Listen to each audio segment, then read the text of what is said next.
नमस्कार प्यारे बच्चों।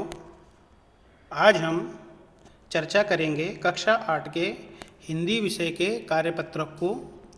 ये कार्यपत्रक आज 29/10/2020 के लिए जारी किया गया है।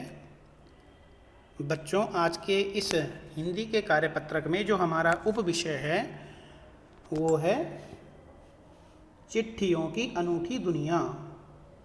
ये हमारा आज का उप विषय है। बच्चों, इस पाठ के जो लेखक हैं वो है अरविंद कुमार सिंह, और उन्होंने इस पाठ में चिट्ठियों की जो उपयोगिता है, जो उनकी आवश्यकता है, उसके बारे में हमको बताया है। बच्चों, जैसा कि आप जानते ही हैं कि बहुत पहले जब हमारे पास मोबाइल फ़ोन, इंटरनेट या तमाम तरह के जो है सोशल मीडिया के प्लेटफॉर्म नहीं थे, तो हम लोग चिट्ठियों के माध्यम से ही अपने रिश्तेदारों, चिर परिचित लोगों या अपने मित्रों को उनका हाल समाचार पूछते थे और हाल समाचार जानते थे। तो बच्चों, इस पाठ में लेखक ने उन्हीं चिट्ठियों की जो उपयोगिता है, चिट्ठियों की जो खासियत है, उसी के बारे में बताया है। जैसा कि आप देखेंगे बच्चों, इसमें आपको पहले एक पैराग्राफ दिया गया है और फिर उसी पैराग्राफ के आधार पर आपको नीचे कुछ प्रश्न पूछे गए हैं। तो पहले हम हर रोज़ की तरह पहले हम पैराग्राफ को एक बार अच्छे से पढ़ लेंगे और फिर उसके बाद नीचे दिए गए प्रश्नों को देखेंगे। प्रश्नों में तो पहले हम पैराग्राफ शुरू करेंगे।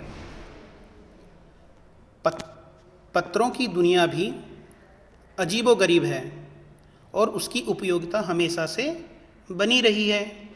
पत्र जो काम कर सकते हैं वह संचार का आधुनिकतम साधन नहीं कर सकता।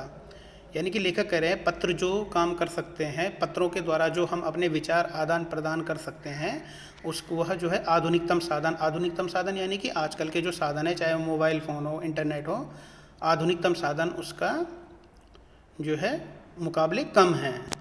पत्र जैसा संतोष फ़ोन या एसएमएस का संदेश कहाँ दे सकता है।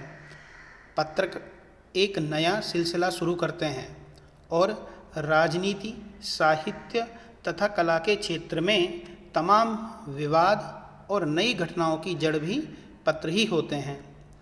दुनिया का तमाम साहित्य पत्रों पर केंद्रित है और मानव सभ्यता के विकास में इन पत्रों ने अनूठी भूमिका निभाई है। पत्रों का भाव सब जगह एक सा है, भले ही उसका नाम अलग अलग हो। पत्र को उर्दू में खत, संस्कृत में पत्र, कन्नड़ में कागज, तेलुगु में उत्तरम, जाबू और लेख तथा तमिल में कडिद कहा जाता है। पत्र यादों को सहेज कर रखते हैं। इसमें किसी को कोई संदेह नहीं, हर एक की अपनी पत्र लेखन कला है और हर एक के पत्रों का अपना दायरा। दुनिया भर में रोज सैकड़ों करोड़ों पत्र एक दूसरे को तलाशते तमाम ठिकानों तक पहुंचते हैं। भारत में ही रोज 4.5 करोड़ चिट्ठियां डाक में डाली जाती हैं, जो साबित करती हैं कि पत्र कितनी अहमियत रखते हैं। पंडित जवाहरलाल नेहरू ने 1953 में सही ही कहा था कि हजारों सालों तक संचार का साधन केवल हर कार्य या फिर तेज घोड़े रहे हैं, उसके बाद पहिए आए, पर रेलवे और तार से भारी बदलाव आया। तार ने रेलों से भी तेज गति से संवाद पहुंचाने का सिलसिला शुरू किया। अब टेलीफोन, वायरलेस और आगे रेडार दुनिया बदल रहा है। तो बच्चों, इस तरह से ये पैराग्राफ है और उसके बाद पैराग्राफ के बाद आपको कुछ शब्दार्थ दिए गए हैं। तो शब्दार्थ में जैसे पहला है उपयोगिता यानी कि आवश्यकता, संचार, बातचीत या सूचना आदान प्रदान। आधुनिकतम यानी कि नया या सबसे नया जिसको कहते हैं। संतोष यानी कि तृप्ति या शांति। साधन, उपकरण, सिलसिला, चलन, तमाम, पूरा या संपूर्ण, विवाद, झगड़ा, केंद्रित, आधारित, सहेज कर, संभाल कर, संदेह यानी कि शक, दायरा यानी कि क्षेत्र, और अहमियत यानी कि महत्ता, इम्पोर्टेंस जिसको हम कहते हैं। और हर कार्य का अर्थ होता है संदेश या चिट्ठी ले जाने वाला। तो इस तरह से बच्चों फिर अब आगे है कि अब गद्यांश के आधार पर निम्नलिखित प्रश्नों के उत्तर दीजिए। यानी कि पहले हमने गद्यांश को पढ़ लिया था, अब हम इन प्रश्नों को देखते हैं। पहला प्रश्न इसमें कि आपके अनुसार पत्र, फ़ोन और एसएमएस एक दूसरे से कैसे अलग अलग हैं। तो इसमें आपने दोनों के बीच में अंतर लिखना है कि पत्र जो है वो फ़ोन या एसएमएस से कैसे अलग अलग, दोनों में डिफरेंस क्या है, खासियत क्या है इसमें पत्र की। प्रश्न संख्या 2 है, पत्र किस तरह महत्वपूर्ण भूमिका निभाते हैं। कि जो पत्र हैं, पत्र किस तरह से हमारे लिए वो इम्पोर्टेंस रखते हैं, उनकी पत्र की खासियत क्या है।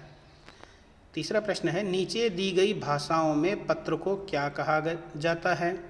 और ऊपर जैसे बच्चों आपने पैराग्राफ में देखा होगा कि उसमें जो है पत्र को बताया गया था कि कन्नड़ में क्या कहते हैं, तमिल में क्या कहते हैं, सब ऊपर पैराग्राफ में दिया हुआ है। तो इसमें आपने प्रश्न संख्या 3 में आपने यही लिखना है कि कन्नड़ में क्या कहते हैं, तमिल में क्या कहते हैं, उर्दू में क्या कहते हैं, और तेलुगु या संस्कृत में और हिंदी में क्या कहते हैं। आगे है इसमें प्रश्न संख्या 5 है कि पंडित जवाहरलाल नेहरू जी ने हजारों सालों तक पहले संचार के साधन क्या थे और बदलते बदलते क्या हो गए। ये जैसे हम यहाँ पे देखेंगे कि पैराग्राफ का जो आखिरी भाग है, जो दूसरा पार्ट है, यहीं पर इस प्रश्न का उत्तर है, जिसमें कि जवाहरलाल नेहरू जी ने जो अपना वक्तव्य दिया था उसको आप देखेंगे और उसी के अनुसार प्रश्न संख्या 5 का उत्तर लिखेंगे। आगे प्रश्न संख्या 6 में आपको एक गतिविधि दी गई है। तो वो गतिविधि क्या है, अनूठी का अर्थ निराली या विशेष रूप से अलग। अब जिस प्रकार चिट्ठियों की दुनिया अनूठी है, उसी प्रकार आपके जीवन में या आपके आसपास क्या अनूठा है, उसे एक पिटारे में सहेज कर दिखाइए। आप एक पिटारे यानी कि एक बक्से का चित्र बनाकर या चिपकाकर उसमें अनूठी बातों को भी लिख भी सकते हैं, या अनूठी वस्तुओं के चित्र बना या चिपका भी सकते हैं। यानी कि बच्चों जैसे पाठ का नाम था कि चिट्ठियों की अनूठी दुनिया, तो उसमें चिट्ठियों के जो है वो उपयोगिता के बारे में बताया गया था। तो उसी तरह इसमें कह रहे हैं कि आपके जीवन में क्या जो है, आपके पास ऐसा क्या है जो आपको अनूठा लगता है। तो उसको आपने जो है अपनी कॉपी में आप चित्र बनाएंगे, एक बॉक्स बनाएंगे और उसमें जो है उन चीज़ों के नाम लिखेंगे जो आपके हिसाब से क्या हैं, एकदम अनूठे हैं या नए नए हैं आपके लिए। तो इस तरह से ये जो है 6 प्रश्नों के साथ आपको आज का हिंदी विषय का होमवर्क दिया गया है।